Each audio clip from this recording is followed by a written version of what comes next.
So on the last Sunday before Lent begins, the church has traditionally celebrated the Feast of the Transfiguration.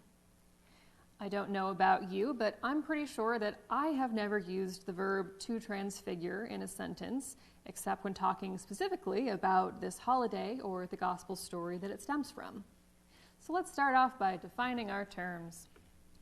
The Latin prefix trans means across or beyond. Its opposite, cis, means on the same side. To transfigure is to change in outward appearance. To transform, on the other hand, is to change in fundamental structure or substance. We would more often use the word transform in place of transfigure, even though that might be technically what we actually mean. There's a trope in movies that a nerd takes off their glasses, changes their hair, gets some new clothes, and wow, look, now they have transformed into a wildly attractive, cool person. But they're still the same person they always were, even if other people now see them differently. The person who gets the makeover probably now sees other people differently too, unless they were able to trade their glasses for contacts. I don't really get what Hollywood has against glasses, but that's neither here nor there. Anyway, when we talk about the transfiguration of Jesus, it's not that anything about Jesus himself has changed or ever could change. When we talk about the transfiguration of Jesus, we talk about how when his friends looked at him, they suddenly saw something they hadn't seen before, something Jesus hadn't shown them before. Jesus, as he truly is, in blinding, shimmering, awe-inspiring glory. Jesus is glorious, always had been glorious, as long as his friends had known him. And from the moment of this story until the end of time, Jesus continues to be glorious, whether or not anyone else can or is willing to see it. Our second reading this morning comes to us from the Gospel as transcribed in the book of Matthew, chapter 16, verse 24, through chapter 17, verse 8. The translation we are using is the New Revised Standard Version. Hear now the word of the Lord. Then Jesus told his disciples, "If any want to become my followers, let them deny themselves and take up their cross and follow me. For those who want to save their life will lose it, and those who lose their life for my sake will find it. For what will it profit them if they gain the whole world but forfeit their life? Or what will they give in return for their life? For the Son of Man is to come with his angels in the glory of his Father, and then he will repay everyone for what has been done. Truly, I tell you, there are some standing here who will not taste death before they see the Son of Man coming in his kingdom." 6 days later, Jesus took with him Peter and James and his brother John, and led them up a high mountain by themselves. And Jesus was transfigured before them, and his face shone like the sun, and his clothes became dazzling white. And suddenly there appeared to them Moses and Elijah talking with Jesus. Then Peter said to Jesus, "Lord, it is good for us to be here. If you wish, I will make 3 dwellings here, one for you, one for Moses, and one for Elijah."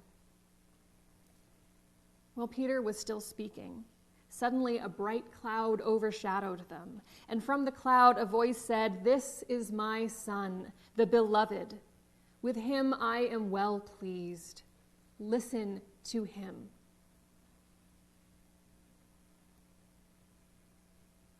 When the disciples heard this, they fell to the ground and were overcome by fear. But Jesus came and touched them, saying, "Get up and do not be afraid." And when they looked up, they saw no one except Jesus himself alone. This is the word of the Lord. Thanks be to God. So in this story, Jesus, Peter, James, and John transport themselves from the countryside to the top of a mountain. After their climb, an incredible thing transpired. On the mountaintop, Peter, James, and John are transfixed by Jesus' sudden change in appearance. He is resplendent, transcendent. It is as if there had been a cloud hiding his glory from them, but now on the mountaintop, that cloud has become translucent, then transparent, and they can see Jesus clearly for all that he is. His whole self transudes dazzling light and glory. God's voice is transmitted from heaven. Peter, James, and John fall to the ground, overwhelmed and afraid.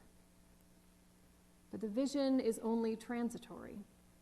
When they look up again, they see Jesus, just as they have always known him to appear. And with this story, the church calendar transitions from the season after Epiphany to the season of Lent. The whole story of the Transfiguration challenges us to wrap our heads around the ways that Jesus goes across and beyond our expectations of him. One of the things that I like about reading the story of the Transfiguration right before Lent is that there are elements of the story that transcend time and connect themes from throughout the Bible into a few short paragraphs, from Genesis even to Revelation. The reading begins with Jesus instructing his friends, "Take up your cross." We read today from chapter 17, but Jesus will be crucified in only 10 more chapters. Jesus speaks of the coming of the kingdom, as he does so often when he preaches and tells people about how they can help bring God's love and justice to their communities and their world. 6 days later, the story then transitions. There are a few numbers throughout the Bible that tend to carry symbolic significance. God made the earth in 6 days, according to the first of the 2 creation stories in the book of Genesis. In the next sentence, we see the face of Jesus shine like the sun, and there was light. That light in this story shines on dazzling white clothes. There are several times throughout the Bible when we see people wearing dazzling white clothes. In the books of Daniel and Ecclesiastes, in 3 of the 4 Gospels, in the book of Acts, and in the letter of Revelation. While a reference to Daniel or to the angel who announces the empty tomb might be what the author intended, I can't help but recall a few verses from the 7th chapter of Revelation. "After this I looked, and there was a great multitude that no one could count, from every nation, from all tribes and peoples and languages, standing before the throne and before the Lamb, robed in white, with palm branches in their hands. They cried out in a loud voice, saying, 'Salvation belongs to our God, who is seated on the throne, and to the Lamb.' These are they who have come out of the great ordeal. They have washed their robes and made them white in the blood of the Lamb."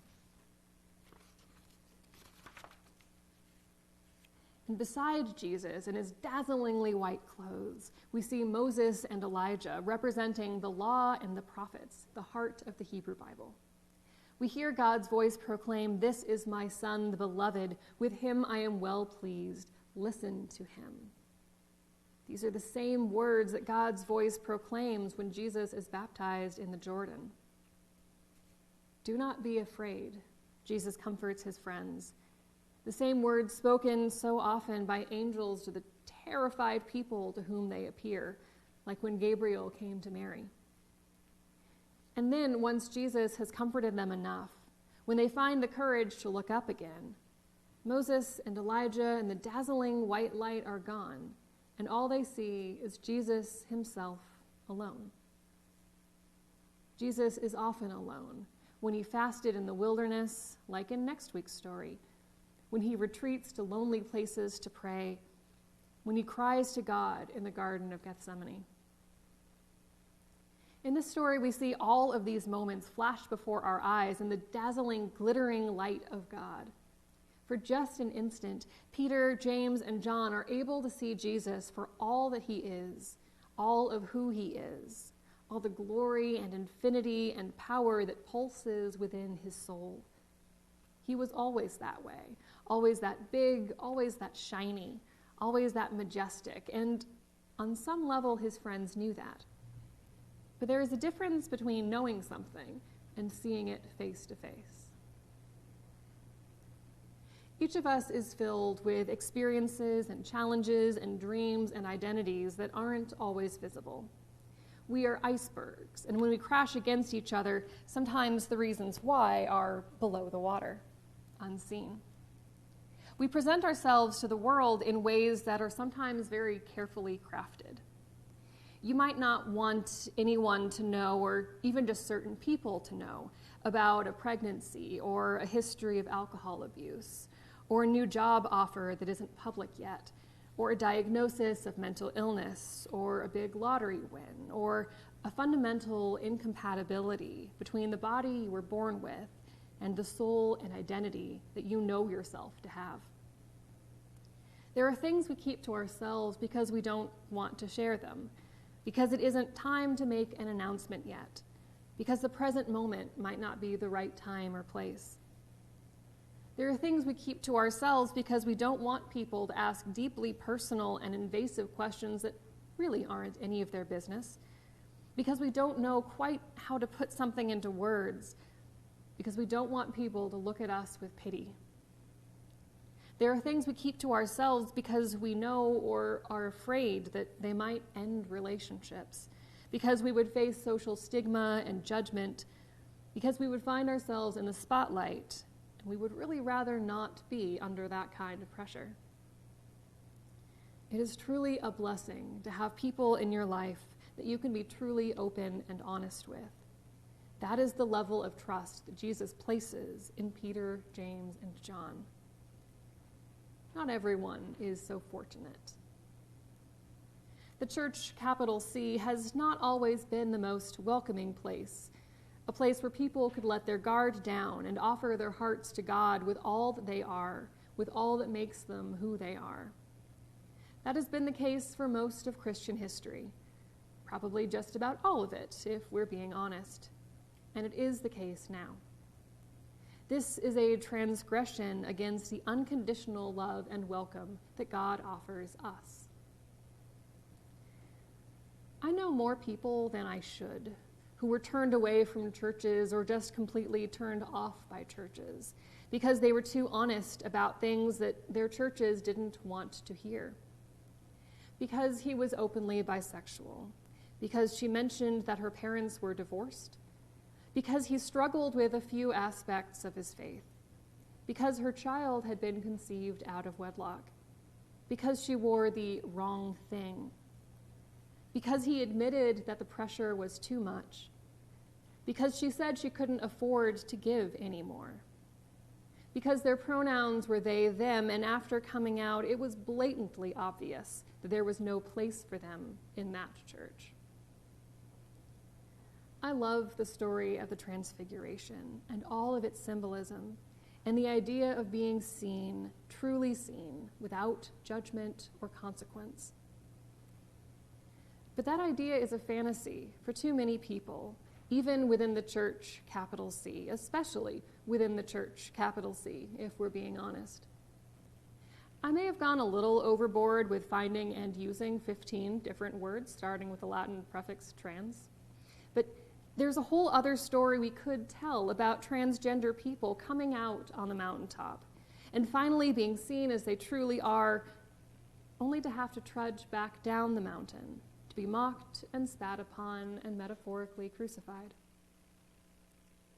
Even if the moment of honest transfiguration is brief, even if we're reluctant to face the steep hike back down the valley, if we want to stay where everything is clear and concrete and almost too good to be true, Jesus is still there, offering us his hand as he invites us to keep walking with him. It may not be easy. It almost certainly won't be. But may we all be so blessed as to be able to have moments of honest vulnerability. And may we all be so blessed as to have a Peter who offers to build us a dwelling, however impractical his very sweet offer may be. And may we all be so blessed as to have friends who can see us for all that we are and still be willing to follow us all the way to the end.